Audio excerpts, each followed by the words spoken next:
अगर आपका optional subject Hindi literature, PSIR, anthropology, sociology, geography, history, public administration है, तो फिर ये वीडियो आपके लिए काफी शानदार होने वाली है, क्योंकि इसमें यूपीएससी के पिछले 5 एनुअल रिपोर्ट का जो डाटा है, जो इनका सक्सेस रेट है, इसको मैं डिटेल्ड इसमें दिखा रहा हूँ।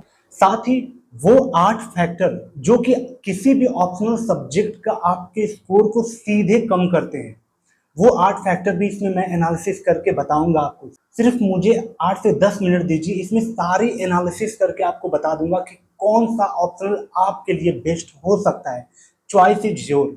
जो भी मैंने 7 पॉपुलर ऑप्शनल सब्जेक्ट का नाम लिया, मैं 72 एनुअल रिपोर्ट से लेके 68 एनुअल रिपोर्ट तक का डाटा आपको दिखा रहा हूँ कि किस सब्जेक्ट का सक्सेस रेट कितना है, एक एक करके आपको बता रहा हूँ। आप स्क्रीन पे देख रहे हैं, एक तरफ मैंने ऑप्शनल सब्जेक्ट लिखा है, ऊपर एनुअल रिपोर्ट है, तो एक एक करके देखते चलिए।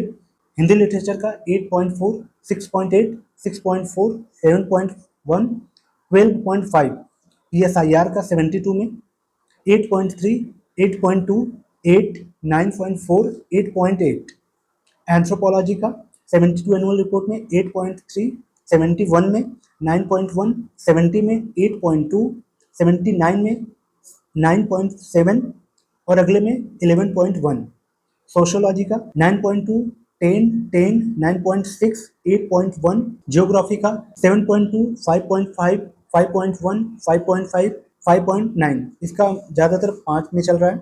हिस्ट्री ऑप्शनल का देखो आप 4.1%, 6.8%, 6.1%, 5.5%, 4.2% और अगला पब्लिक एडमिनिस्ट्रेशन का 7.5%, 8.2%, 9.2%, 10.2%, 10.6%। तो आपने अपने ऑप्शनल सब्जेक्ट का जो सक्सेस रेट है यूपीएससी के एनुअल रिपोर्ट के अनुसार देखा।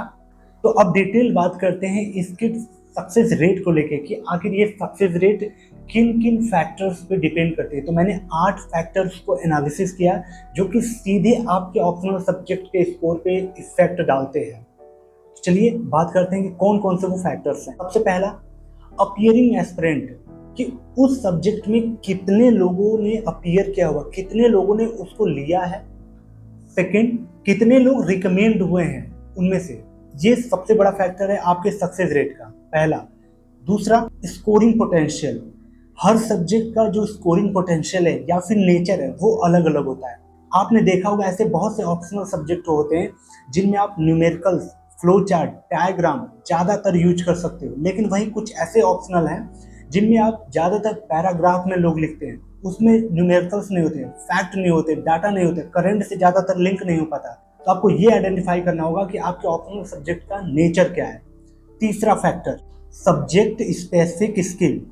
जी हाँ, जो यहाँ पे सब्जेक्ट के नेचर की बात नहीं है, यहाँ पे आपके स्ट्रेंथ की बात हो रही है कि बहुत से ऐसे एस्पिरेंट होते हैं जिनका न्यूमेरिकल एबिलिटी बहुत स्ट्रांग होती है, जिनका एनालिटिकल पावर बहुत स्ट्रांग होता है, वो मैथमेटिकली बहुत ज़्यादा होते हैं। लेकिन दूसरी तरफ बहुत ऐसे एस्पिरेंट हैं जो कि फैक्ट डाटा को जल्दी मेमोराइज नहीं कर पाते, वो एनालिटिकल टाइप के नहीं होते। तो फिर आपके लिए ये चीज़ें ध्यान रखनी होती है कि आपका नेचर क्या है, आपका स्किल क्या है किसी भी सब्जेक्ट को लेके। तो ये सबसे बड़ा फैक्टर होता है। 3 और फैक्टर्स हैं, इनको मैं आगे एलिब्रेट करता हूँ। उससे पहले मैं आपको एक बार क्लियर कर देता हूँ कि आपको पता होगा ऑफलाइन जो कोचिंग्स हैं मार्केट में, उसमें ऑप्शनल सब्जेक्ट की फीस करीब 30,000 से लेकर 55,000 तक वैरी करती है। तो PW only IAS UPSC preparation कर रहे 2024-25 वालों के लिए 20,000 का कोर्स करीब 6,999 में दे रहा है, जिसमें प्रहार, संकल्प और टाइटन बैच है। टाइटन पूरी तरीके से इंग्लिश मीडियम वालों के लिए है। वहीं जितने भी यूपीएससी के पॉपुलर ऑप्शनल सब्जेक्ट आप जानते हैं वो करीब मार्केट में ऑफलाइन कोचिंग